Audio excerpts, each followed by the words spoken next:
flips. So I'm here with Marietta Towery, and I thought I wanted to get a little info because a lot of people have no clue about how you got started in fencing, like your dad. Could we start with your dad? Okay. How did he get involved in fencing and when? Ooh. Daddy had an older brother, you want to go way back? Yes. Who was in World War I, and he was enchanted with his sword. And Daddy has a picture of him holding his sword in the backyard in Oklahoma. And that he was fascinated with swords, which every kid is.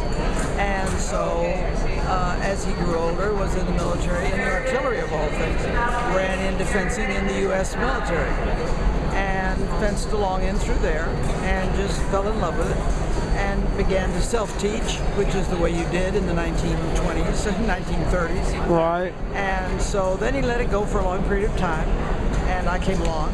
And about 1946 or 7, Hollywood did their great thing, which they do periodically, of having a remake of The Three Musketeers. And so, of course, everybody was pounding on Daddy's door. Oh, the Colonel Windsor, teach us fencing, teach us fencing. So in our living room, Daddy began to teach people fencing. Now give me your daddy's full name. Tinnin F. Windsor, T-I-N-N-I-N, Tinnin F. Windsor.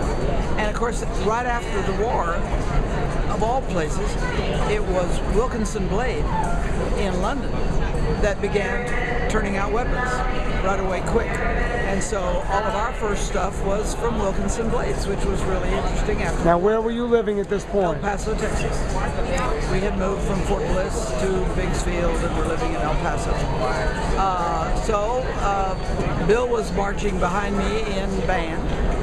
I was a drummer, he was a percussionist. I mean, he was a trumpet player, cornet player, and one of those horns. And so, of course, he said, oh, I want to take fencing too. So we all began. Daddy had tried to start me in fencing when I was 11 or so. Now, where was he teaching you? Out of the house? Yeah, in the living room. You know, 3 or 4 guys pounding around. I skipped. You said, when did I start? Daddy tried to start me when I was about 11 at Fort Bliss. Yes, in Brownsville, Texas, Fort Brown. Time goes by, you're going to have to edit this. Fort Brown, Texas, and he put a target up on the door, and he showed me how to lunge. I was to hit that cotton-picking target. Boresville, you know, because it was only a few officers, older guys, you know, like 32, right. 33 years old men, who were fencing in the officers' club.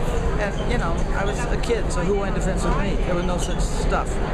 And so then later on in college, the Sala Windsor, Daddy decided to start a group to get off of our living room rug. And Mama hunted up a place and they found the recreational center in El Paso, community center. And first thing you know, you had all these military guys who were opting out there at Fort Bliss in El Paso, Texas. So we had all kinds of military. And Daddy primarily did guys.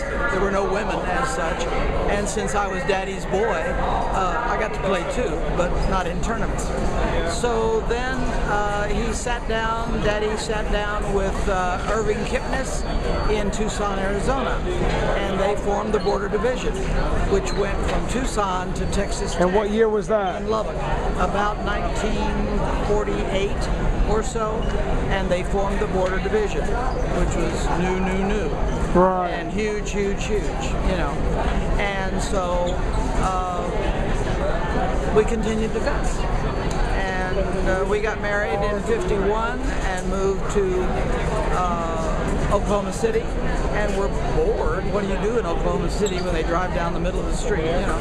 And in 1951, and so we went down to the new YMCA in Oklahoma City and said, hey, we would like to teach fencing, and they said, great.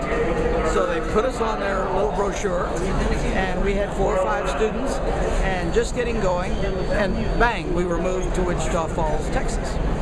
So we went down to the Y again and said, hey, we'd like to teach fencing, because we were bored, you know, we don't, you know, unless you dance or do something in the middle of the Bible Belt in the 1950s, which no one did. So we got another group of fencers, and that kind of thing. Well, thank Ask me a question. Thank you.